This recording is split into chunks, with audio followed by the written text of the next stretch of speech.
Recorded Books presents an unabridged recording of Marvels in the Muck, Life in the Salt Marshes, by Doug Wechsler, narrated by James Jenner, and directed by Emily Asher. Introduction. Northern Winter. It sounded like a crowd cheering at a baseball game. Far out in the wintry brown and black salt marsh, what looked like a cloud of snowflakes rose into the air.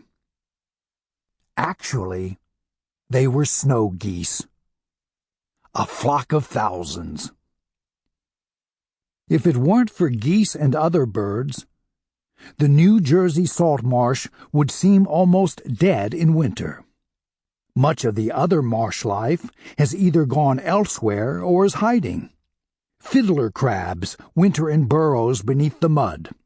Mummichogs, small marsh-dwelling fish, move into salt marsh pools and hide in the mud during the coldest weather. Blue crabs move into deeper water and become inactive, burrowing into the mud or sand for the winter. Have you ever been to a salt marsh?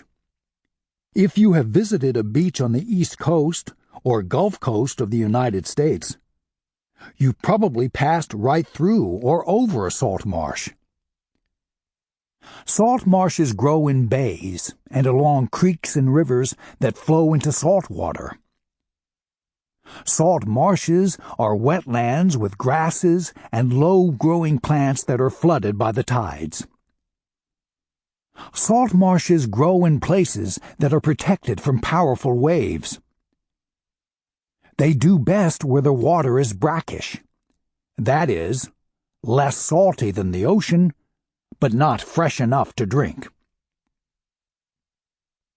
Tides are the daily rising and falling of the level of the sea. In the salt marsh, the water rises during high tide, covering the grass. Then at low tide, the water flows out, leaving the whole marsh above the water level. Bays, lagoons, and river mouths, where fresh water mixes with salt water, are places of abundant life, called estuaries.